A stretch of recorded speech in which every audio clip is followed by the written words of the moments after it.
Bom dia, estão abertos os trabalhos da Comissão Executiva, um programa feito em colaboração com a Ordem dos Economistas. Alguns esperavam anúncios de investimento, outros, eventualmente mais otimistas, uma redução dos encargos financeiros que pesam demasiado na hora de Portugal tentar regressar ao crescimento. Mas nem uma coisa nem outra, numa visita relâmpago, a chanceler Merkel veio a Portugal usufruir do dia de sol e com a mesma frieza de sempre garantiu que Portugal é bom aluno e que metade da crise é, afinal, psicológica.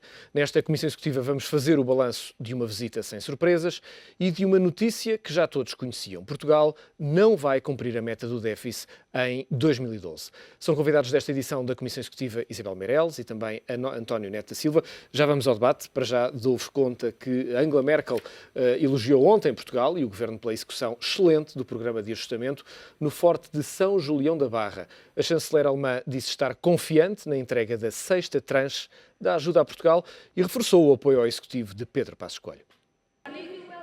Na curta visita oficial a Portugal, Angela Merkel viveu uma agenda muito apertada, quase tão apertada como o nível de segurança que acompanhou a chanceler alemã. Depois de aterrar em Figueiredo, pouco antes do meio-dia, Angela Merkel foi recebida por Cavaco Silva em Belém. O encontro durou cerca de 40 minutos, do qual saiu sem fazer nenhum comentário aos jornalistas. O ponto de encontro com Passos Coelho foi no Forte de São Julião da Barra, em Oeiras. O primeiro-ministro escolheu um local simbólico que representa a coragem dos navegadores portugueses que se aventuraram no mar em direção ao desconhecido para conquistar o mundo.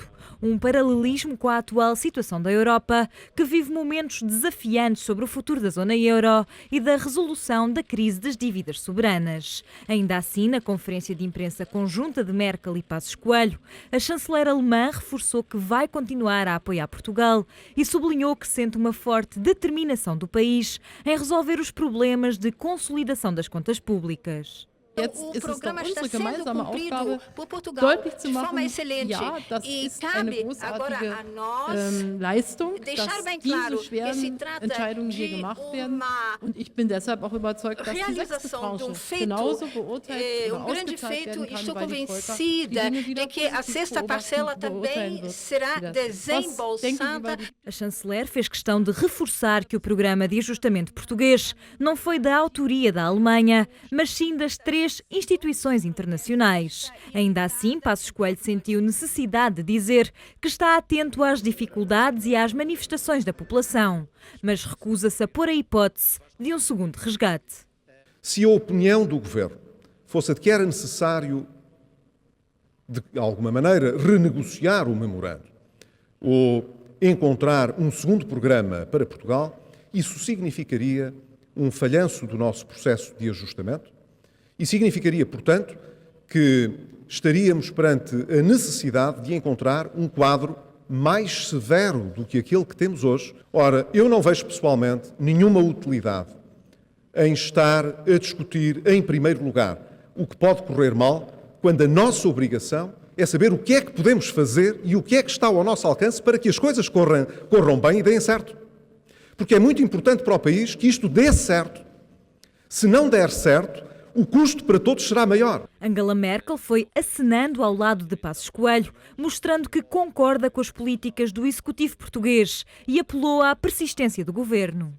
A política tem que fazer o necessário e não pode sempre se interrogar se uma determinada decisão terá a maioria do eleitorado. Mas Passos Coelho quis ser ainda mais claro em relação aos sacrifícios dos portugueses. Ninguém prometeu facilidades durante este processo de ajustamento. Sabemos que é um caminho que implica grandes sacrifícios. No final do encontro, Angela Merkel fez questão de dizer que a sua visita ao país não foi só para falar do programa de ajustamento, mas também para dar esperança a Portugal, um país com uma taxa de desemprego superior a 15% e com uma recessão prevista de 3% para este ano. Como há pouco referi, são convidados desta edição da Comissão Executiva Isabel Meirelles e também António Neto da Silva. Isabel, comece por si, sente-se mais esperançada depois desta visita de Angela Merkel a Portugal? Boa questão, Rui Pedro. Eu acho que a chanceler alemã, isto tenho pensado bastante na razão da vinda dela, não só a Portugal, mas antes à Grécia e à Espanha. Esta ideia de visitar países que estão intervencionados, que estão sob um programa de ajustamento, é apenas uma medida de política interna. Ou seja, explico a minha teoria. A chanceler Merkel vai ter eleições para o ano. Está com índices de popularidade na Alemanha bastante elevados. E tem que mostrar aos seus eleitores que, primeiro, é uma mulher poderosa. É ela que, de algum modo, põe os países que não cumprem os critérios de convergência na linha, que vai mesmo aos países para lhes dar a tal esperança, mas não mais do que isso. Chá e simpatia, dizer-lhes que metade da crise é psicológica, que há que trabalhar, há que fazer sacrifícios, porque não haverá nem mais tempo, nem mais dinheiro. Este é o estribilho. E é um estribilho que, para a opinião pública alemã, obviamente, vende muitíssimo. É evidente, traz uns investidores com ela, para português ver, mas não mais do que isso. Portanto, estas visitas destinam-se, para já, a marcar uma posição da Alemanha relativamente a esta crise do euro, ponto 1, mas fundamentalmente são para consumo interno dos eleitores alemães.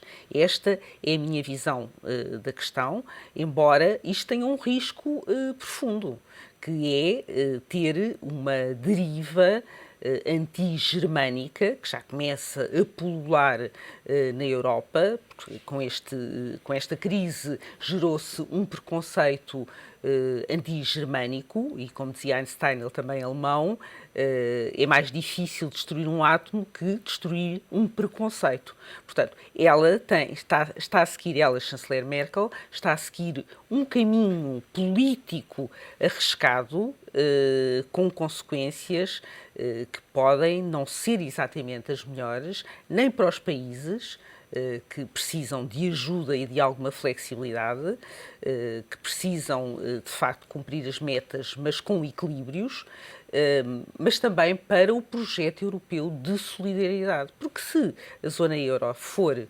abaixo, enfim, algum país tiver que sair dela, ou vários, obviamente que o projeto europeu fica, à partida, ferido de morte. Isabel, essa tese que estava a apresentar neste momento parece-me tem um ponto que é crítico. É se alguma coisa correr mal, agora há uma cara, há um inimigo. Neste sentido, obviamente. Há um inimigo que é conhecido, que veio aos países, que deu a cara por este projeto. Porque quando se fala da Troika, fala-se, obviamente, de 3 entidades que são tipicamente abstratas. Esse é um risco dessa estratégia de Angela Merkel? Embora ela tenha dito ontem que não tem nada a ver com as medidas impostas, que as medidas e o programa de ajustamento foi negociado e foi desenhado por instituições. Foi isso que ela disse. No fundo, demarcando-se, dizer: eu estou aqui apenas para vos dar esperança, não fui eu que vos impus um programa de ajustamento. Isso a entrevista que concedeu à RTP falava mesmo de Christine Lagarde. Exatamente. E apontava mesmo o nome. Exatamente. Foi ela que impôs este programa, foi ela que negociou este programa. Portanto, tentando diabolizar outras instituições, como o BCE e a Comissão Europeia, quiçá, e um organismo internacional que é o FMI, dizendo: nós somos um país e não impomos nada. Quem impõe é, de facto, a Troika. Portanto, a tentativa, porque ela já percebeu que a Alemanha, neste momento, tem este perigo de estar a ser altamente contestada por todos os outros europeus que acham que a Alemanha devia ter um elemento de solidariedade que vai para além da esperança, porque é esse o fundamento da União Europeia, e que não está a fazer. Não está a fazer. António, foram demasiados ingênuos aqueles que pensavam que esta visita ia servir para anunciar investimentos de empresas alemãs ou para renegociar o empréstimo que temos com a Troika? Creio que a resposta a essa pergunta tem que ser dada a 2 níveis. O primeiro nível é o nível dos políticos, porque se é verdade aquilo que a Isabel disse relativamente à, chamemos, propaganda interna da senhora Merkel, propaganda interna na Alemanha, relativamente àquilo que seja a percepção dos alemães acerca do seu poder, também é verdade que para o governo português a vinda de Angela Merkel dizendo que vinha dar esperança a Portugal e dizendo que o Governo tem aplicado de uma forma exemplar e gerido de uma forma exemplar o processo de reajustamento imposto, também, obviamente, rende não apenas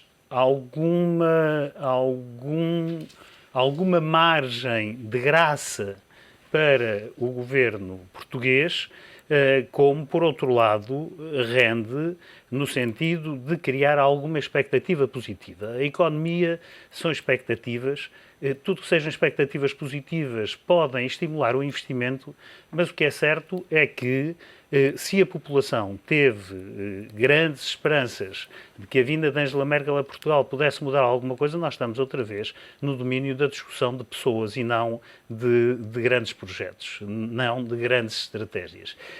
Houve uma pessoa, a líder alemã que veio a Portugal, trouxe um conjunto, se bem sei, uma centena de empresários, mas depois os factos são que esta visita não resultou em nada em termos de investimentos adicionais. Eu vi o Sr. Presidente do ICEP esta manhã fazer um exercício em que se notava que estava constrangido, mas que estava a querer dar boas notícias, dizendo que que estariam a negociar com empresas alemãs no seguimento desta vinda da Sra. Merkel, investimentos na ordem de 170 milhões. Nós sabemos, portanto, que esses 170 milhões, uma parte está aprovada, que teve a ver com um investimento da Continental Mabor, dois outros são de empresas alemãs que estão já radicadas em Portugal e, portanto, estão a fazer investimentos de acompanhamento. O que é verdade é que, segundo os últimos números, o investimento alemão em Portugal caiu 26%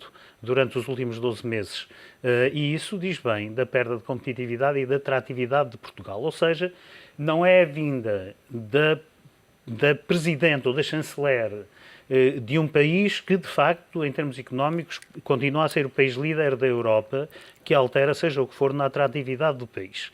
Portanto, eu estou com a Isabel quando ela afirma que para a Sra. Merkel isto foi um tipo de atividade que visa impactar dentro do seu próprio país e, naturalmente, impacta também dentro de Portugal, na medida em que cria, particularmente para as pessoas menos informadas, uma esperança que, infelizmente, não pode ser creditada ao facto de uma viagem. Mas essa viagem cria essa esperança, António? A viagem cria essa esperança ou criou essa esperança? A viagem pode criar essa esperança nos portugueses, na medida em que os portugueses têm visto um conjunto de medidas extremamente gravosas do seu nível de vida, do potencial de virmos a iniciar um processo de crescimento, porque eu continuo a lembrar-me que a tranche agora anunciada e que foi dito que em princípio não se vê nenhuma razão para não vir a próxima tranche, nós continuamos a endividar-nos e a pagar juros sobre o endividamento. E esse endividamento não é para investimento dentro de Portugal, para criar riqueza, para pagarmos aquilo que devíamos, mas é para pagar dívida ao estrangeiro. Ou seja, nós estamos a endividar-nos adicionalmente para pagar dívida. Não nos estamos a endividar adicionalmente para fazer investimento, produzir riqueza e depois pagar com a riqueza criada. Este é um ciclo que nós temos aqui todos denunciado nos nossos debates. É um ciclo de empobrecimento, é um ciclo que não conduz a coisa nenhuma e parece ter sido já admitido que, mais uma vez, vamos falhar a meta que estava prevista. Obviamente que vamos falhar e vamos continuar a falhar enquanto os membros da Troika não forem suficientemente inteligentes para perceber que por esta via Portugal não tem nenhuma luz ao fundo do túnel. É preciso fazer um abaixamento muito significativo dos juros. Está a ser feito com a Grécia. A Grécia já foi perdoada 80% da dívida. A Portugal continua a não ser flexibilizada rigorosamente nada. Mas eu ia exatamente essa questão, António. E hoje o Eurogrupo discute a possibilidade de baixar, sobretudo para o primeiro resgate, 110 mil milhões de euros, se a memória não me trai, de 150 pontos base para 80 pontos base. Penso que é basicamente, em grosso modo, a proposta que está em cima da mesa. A questão é, sempre que a Troika verifica que há um país que não cumpre, nomeadamente a Grécia, tem sido o maior incumpridor, há no limite daquilo que é não pagar, consegue reduzir. E, sobretudo, com um discurso que é extraordinariamente forte no sentido negocial. Ora, o governo português nunca teve essa posição. Exatamente. Teve sempre exatamente a posição contrária. Não, é de ver também o seguinte. Eu devo dizer que entendo que os governantes portugueses estão a pensar que estão a fazer o seu melhor. E estão a pensar porque foram, particularmente o Sr. Ministro das Finanças, criado dentro de uma baliza de raciocínio. Repare que o nosso próprio Ministro das Finanças é parte interessada e parte afirmativa na redução dos juros à Grécia. Ou seja, isto não está a ser feito com os outros ministros das Finanças a concordar com a redução dos juros à Grécia. O perdão de 80% da dívida grega não foi feita com os outros ministros dos outros países a perdoar 80% da dívida à Grécia. Tudo isto foi feito com o nosso Ministro das Finanças, o que significa com o nosso Governo a concordar com estas medidas. Mas, por seu turno, a continuar, eu não estou a dizer que eles sejam menos patriotas, os membros do Governo, mas estão formatados de tal forma na sua cabeça que não conseguem dar um murro na mesa e dizer por nós, basta, vamos renegociar aquilo que está a ser feito, porque nós estamos no caminho do empobrecimento contínuo. António, deixe-me complementar. O Eurogrupo elogiou Portugal. Angela Merkel mas também elogiou a Grécia, Isabel. É verdade. No entanto, vem uma agência de rating, na sequência de todos estes elogios, e dizer que Portugal está a cumprir bem as metas, a manter o nível de lixo. Isto só para dizer que... E a Bolsa está a cair hoje. Exatamente. Portanto, isto dizer. No entanto, deixe-me dar aqui uma nota positiva relativamente a uma tentativa do Governo, do Ministro que normalmente é inábil, mas que me parece que desta vez esteve relativamente bem, que é o Ministro da Economia. Ou seja, ele pediu algo que é importantíssimo para o crescimento de Portugal e provavelmente de outros Estados-membros, que é que o IRC fosse taxado, enfim, ter uma taxa ao nível dos 10%, que é justamente isso que a Irlanda fez sempre para atrair investimento estrangeiro. Pediu também apoio dos bancos alemães, pediu alguma flexibilidade. Ou seja, é ao mesmo tempo desconcertante ver que, afinal, o Governo parece que não está a falar de uma só voz.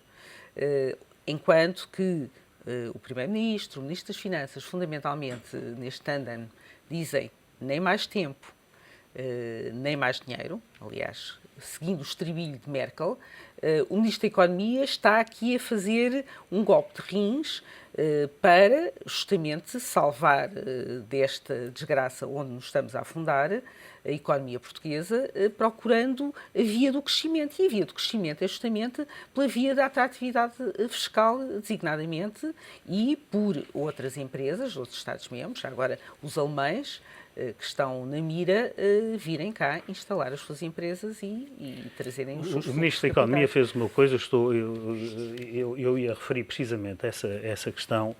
O Ministro da Economia demorou muito tempo a perceber qual era a função dele.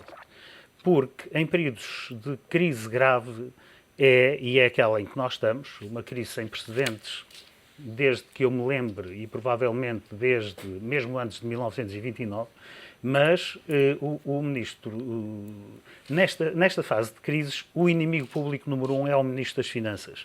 E na medida em que o Primeiro-Ministro lhe dá o backing para que ele implemente determinado conjunto de medidas, que obviamente são medidas extremamente duras, obviamente ele é o inimigo a bater, digamos.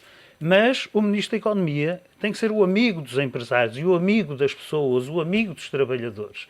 Foi isso que não foi feito de início, porque fomos buscar um Ministro da Economia que veio de uma universidade no exterior do país, que não conhecia nada das empresas. Mas é preciso dizer o seguinte, o Ministro da Economia, neste momento, é o Ministro que está com os pés na terra e que está a fazer as declarações corretas. Ele exigiu a Bruxelas que não impedisse a competitividade fiscal da economia portuguesa, a competitividade fiscal das empresas. Porque, de facto, nós estamos num período de globalização. E num período de globalização não é tanto a competitividade do produto em si, é a competitividade do país que está em causa. António, nós vamos partir para um brevíssimo intervalo.